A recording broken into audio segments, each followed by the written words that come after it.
Écoutez d'abord Olaf Scholz qui dit qu'il est le moment de faire la paix. Et on va voir que ça rejoint certains propos de la CIA également.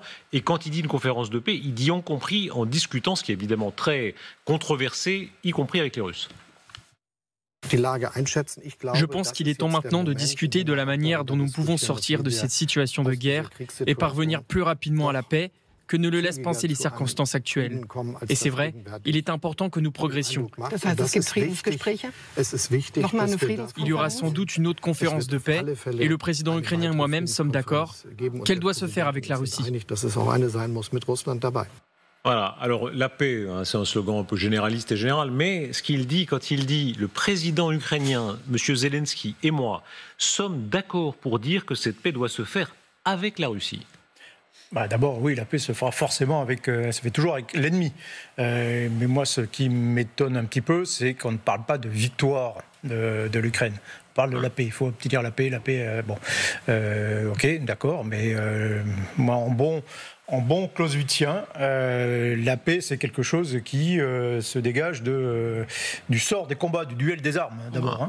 Commençons par se battre, et puis après, on voit ce que ça donne. Et lorsqu'il y en a un qui dit, qui demande grâce et dit, OK, je demande à arrêter, là, oui, effectivement, on peut négocier, on peut avoir la paix. Est-ce que c'est le retour du bon vieux pacifisme allemand, plutôt rouge que mort, et cette idée très allemande que... C'est pas tout à fait ça, c'est-à-dire que Olaf Scholz, il dit ce que Volodymyr Zelensky dit. La seule différence, là, la seule nouveauté, c'est qu'il a dit, Olaf Scholz, je voudrais qu'on parvienne plus rapidement à la paix. Ça, Zelensky ne le dit pas.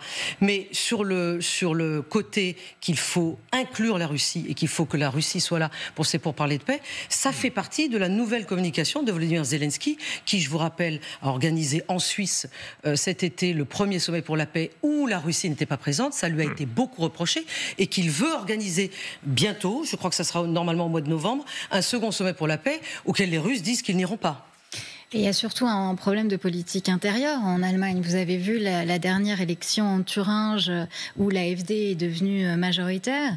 Et c'est vrai que l'AfD, on sait, donc c'est l'extrême droite allemande, qui en fait en Thuringe, c'est vraiment l'ancienne Allemagne de l'Est, qui est restée très pro-russe, qui est très anti-guerre. Et Olaf Scholz, il sait qu'il a cette problématique aujourd'hui à gérer politiquement. Il a déjà dit qu'il allait couper dans les budgets, effectivement, pour financer la guerre en Ukraine. Donc c'est hélas le moment où le réalisme de la politique intérieure reprend le dessus. Donc comment ça va se passer ? Qu'est-ce qui va se passer vis-à-vis des Ukrainiens ? Ça, c'est sûr que c'est très, très angoissant. Mais là, il y a la question de l'énergie, du coût de l'énergie. Les Allemands ont arrêté le nucléaire. Ils sont donc, au fond, très contraints sur les questions énergétiques. Combien de temps ils vont pouvoir finalement faire un bras de fer avec la Russie ? On a l'impression que ça ne va pas durer très longtemps. Est-ce qu'il y a un moment intéressant du point de vue, il y a la tentative, enfin disons le côté, la glissade allemande toujours du fait de leurs intérêts, mais au-delà de ça, lisons ce qu'on dit aux États-Unis. La CIA sort du bois par la voix de Burns, le patron de la CIA, qui dit à quel point l'opération de Koursk a mis les Russes en position de plus grande faiblesse, ce qui fait que peut-être il y a un rapport de force différent. L'opération de Koursk est une réussite tactique importante qui a révélé les faiblesses de la Russie. Cela a soulevé des questions au sein de l'élite russe sur les conséquences de tout cela. C'est une démarche typiquement audacieuse de la part des Ukrainiens pour tenter de changer le cours de la guerre. Cette fois, ce sont les services anglais qui parlent. C'était un colloque qui était organisé par le Financial Times. Colonel Goya, quand l'ennemi, l'adversaire ici est affaibli, évidemment, c'est le moment aussi où peut-être on peut davantage lui imposer des choses. Oui, le problème, c'est que autant, effectivement, les Ukrainiens ont obtenu une victoire incontestable à Koursk. Alors, la bataille est toujours en cours, il faut voir ce que ça va donner sur la durée. Mais ils ont obtenu déjà des effets, effectivement, des effets stratégiques, des effets politiques. Maintenant, ces effets, ils sont contrebalancés par la poussée russe dans le Donbass, la poussée militaire russe dans le Donbass. Si les Russes s'emparent de Pokrovsk et plus tard s'emparent de Kramatorsk, la victoire ukrainienne dans la province de Koursk sera certainement oubliée. Maintenant, oui, c'est un atout, bien sûr, dans les négociations éventuellement, d'avoir au moins obtenu c'est cette victoire, d'avoir une sorte de gage territorial qui est tout petit par rapport à ce que les Russes possèdent de leur côté en Ukraine. Est-ce que Louis Sarkozy, ça correspond à quelque chose aux États-Unis, cette idée que c'est peut-être maintenant le moment de s'en sortir, ou en tout cas trouver une porte de sortie ? Oui, enfin, l'idée qu'il y ait des grandes négociations avant l'élection de novembre, pour moi, est très irréaliste. Je pense que Poutine ne s'asserait jamais à la table des négociations avant qu'ils savent qui est le prochain occupant de la Maison-Blanche, parce que si c'est un cas ou l'autre, les deux éventualités peuvent être très différentes. Moi, je vois quelque chose d'un peu différent dans la déclaration de Scholz. Je réserve bien évidemment le droit de me tromper, mais j'ai cru entendre ou comprendre que c'était surtout un petit point de pression sur Zelensky, peut-être le pousser à faire des négociations un peu plus ouvertes, peut-être même à remettre en question l'intégrité territoriale ukrainienne. Je pense que les dirigeants européens et américains savent très bien que si on veut finir cette guerre, il y aura des négociations. Ça ne sera pas du tout la victoire totale d'un côté ou de l'autre. Et d'ailleurs, on peut en parler, mais je suis convaincu que la victoire totale d'un côté ou de l'autre serait une catastrophe mondiale, dans les deux cas.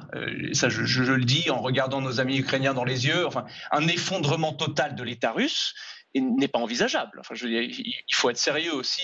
Au bout d'un moment, tout pro-Ukraine que je suis. Et moi, je vois dans la déclaration du chancelier allemand cette façon de dire, si Poutine est prêt à négocier, il faut que Zelensky soit prêt à négocier aussi, peut-être même avec des concessions territoriales. Est-ce que vous êtes d'accord avec ça, colonel Goya ?